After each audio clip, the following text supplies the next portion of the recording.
장관이 정치인입니까? 장관은 행정인이란 말이에요. 정치적인 소신이 어땠든 초대 기획재정부 장관으로서 네. 잘 해나갈 수 있는지를 검증하는 것이 중요합니다. 국제인사청문회에서 쓸데없는 소리들 해대고 말이에요.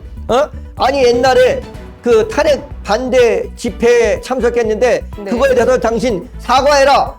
이따오 식의 얘기를 한다면 그건 진짜 말이 안 되는 깜냥도 안 되는 그런 청문위원이라고 생각을 합니다. 서울일보 일면에 안찬호 기자가 소식을 전해왔습니다. 이해운 초대 기획예산처 장관 후보자가 29일 첫 출근길에서 향후 재정 운영의 기본 방향으로 지출 구조 조정과 성장, 민생 중심 투자를 제시했다고 전했습니다. 다만 자신을 둘러싼 정치적 논란과 관련해서는 별도의 입장을 밝히지 않았다고 설명했습니다. 이 후보자는 이날 오전 서울 중구 예금보험공사에 마련된 인사청문회 준비 사무실로 출근하며 기자들과 만나 불필요한 지출은 찾아내 과감히 줄이고 민생과 성장에 필요한 분야에는 적극적으로 투자하겠다고 말했습니다. 현재 경제 상황에 대해서는 우리 경제는 구조적이면서도 복합적인 위기에 놓여 있다며 단기적으로는 고물가와 고환율이 동시에 작용하는 불안정한 국면이고 중장기적으로는 인구 위기와 기후 위기, 양극화 심화, 산업, 기술 환경 변화, 지방 소멸이라는 과제가 누적돼 있다고 진단했습니다. 이어 이럴수록 단기 처방에 머무르기보다 더 멀리, 더 길게 내다보는 전략적 사고가 필요하다며 기획예산처는 대한민국의 미래를 설계하는 전략기획의 컨트롤타워가 돼야 한다고 강조했습니다. 이 후보자는 특히 기획기능과 예산기능을 연동하는 재정 운영 방식을 핵심 과제로 제시했습니다. 그는 그때그때 예산을 배분하는 방식에서 벗어나 국가의 중장기 전략과 재정을 함께 설계하는 구조로 전환해야 한다며 국민의 세금이 미래를 위한 투자로 이어지고 그 성과가 다시 국민의 삶을 풍요롭게 만드는 선순환을 구축하겠다고 말했습니다. 또 미래를 내다보는 기획처, 기동력 있고 민첩한 기획처, 권한은 나누고 참여하는 확대하는 기획처, 운영 과정은 국민 앞에 투명하게 공개하는 기획처로 거듭나겠다고 밝혔습니다.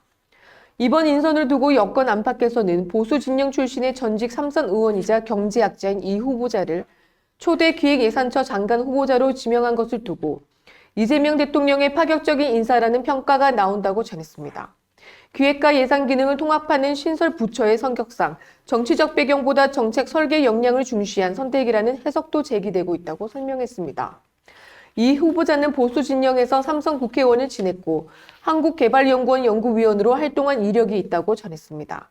다만 과거 계엄을 옹호하는 취지의 발언과 윤석열 전 대통령 탄핵 반대 집회 참석 이력 등을 둘러싼 논란이 제기돼 왔으며 이날 출근길에서는 기자들의 추가 질의에 응하지 않고 해당 사안에 대한 언급을 피했다고 밝혔습니다.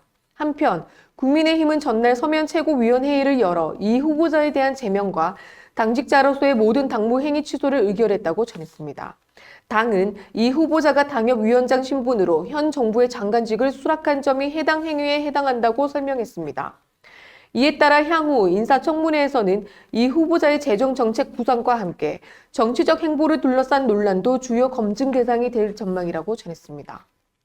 여권 관계자는 본지의 보수 진영 출신이라는 점보다 국가재정을 설계할 전문성과 경험을 우선한 인사라며 이재명 대통령이 강조해온 신용과 능력 중심 인사의 연장선에서 기획과 예산을 동시에 다뤄야 하는 초대 장관 자리에 가장 적합한 선택이라는 판단이 적용했다고 말했습니다. 그렇습니다. 이해운 그 기획예산처 장관 후보자, 이게 좀 씁쓸한 그런 생각이 듭니다. 네. 무슨 생각이 드냐면, 일단 두 가지가 이분의 뭐 개인적인 적이는 저는 없습니다. 저는. 네. 그리고 뭐 이분이 예산처 장관으로서의 어떤 업무를 잘 해나갈지에 대한 것도 잘 모르겠습니다. 일단 첫 번째는. 네, 그런데 그렇습니다. 가장 중요한 건 이렇습니다. 이분이 이제 기획예산처 장관으로서 네. 이 장관 업무를 제대로 잘 수행해 나갈 수 있는 어떤 경험이나 능력치가 있는지에 대해서 좀 한번 우리가 국민들이 좀 알 권리가 좀 있다고 봐집니다. 맞습니다. 그런데 이제 이런 건 있습니다. 과연 이해운 그 장관 후보자, 네. 후보자를 했을 때, 네. 이재명 정권에서 마치 나는 이렇게 다 포용한다. 라는 식의 그런 제스처를 하기 위해서 한 것인지, 진짜 이 이해운 나는 그런 사람이 기획예산처 장관으로서 네. 내가 알고 있는 다시 내가라는 거는 이재명 정권을 얘기하는 겁니다. 예. 이재명 정권에서 알고 있는 그 기획예산처 장관 후보자보다 가장 뛰어난 사람이었기 때문에 나는 이걸 후보로 내가 장관으로 임명하려고 하는 것인지에 대한 생각을 좀 해봐야 된다고 생각을 합니다. 또 하나, 국민의힘에서 지금 얘기입니다. 국민의힘에서 해당형이다. 당협위원장 신분으로 여권의 장관직을 수락한 것은 해당행위다라고 얘기를 하는데, 아니 우리가 연합정부라고 하는 그런 것은 여권이나 야권이나 관계없이 네. 훌륭한 인자를 갖다가 데려다가 쓰는 것이 그것이 올바르다고 내가 생각을 합니다. 국민의힘에서 이따위로 얘기해서는 안 됩니다.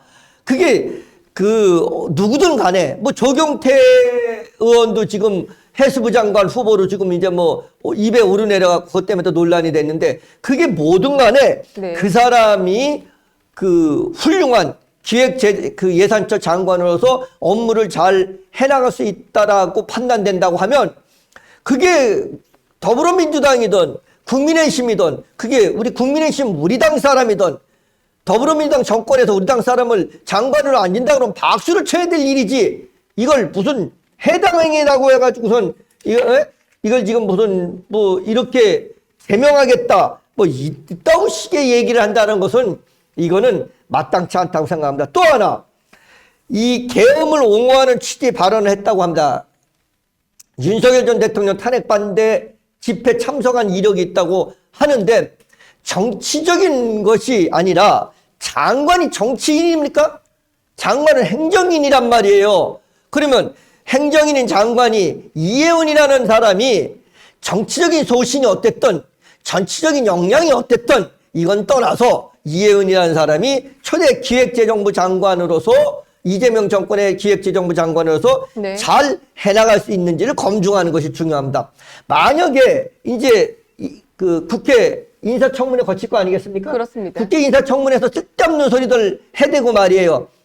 아니 옛날에 탄핵 반대 집회에 참석했는데 네. 그거에 대해서 당신 사과해라, 이따위 식의 얘기를 한다면 그건 진짜 말이 안 되는, 깜냥도 안 되는 그런 청문위원이라고 생각을 합니다. 나는 네. 그렇게 생각을 합니다. 왜냐하면 이건 그런 자리가 아니에요. 내가 이혜원 이 사람을 내가 한 번도 본 적이 없어요. 네. 본 적이 없지만 우리나라 정치 풍도가 이렇게 가야 된다고 생각을 합니다.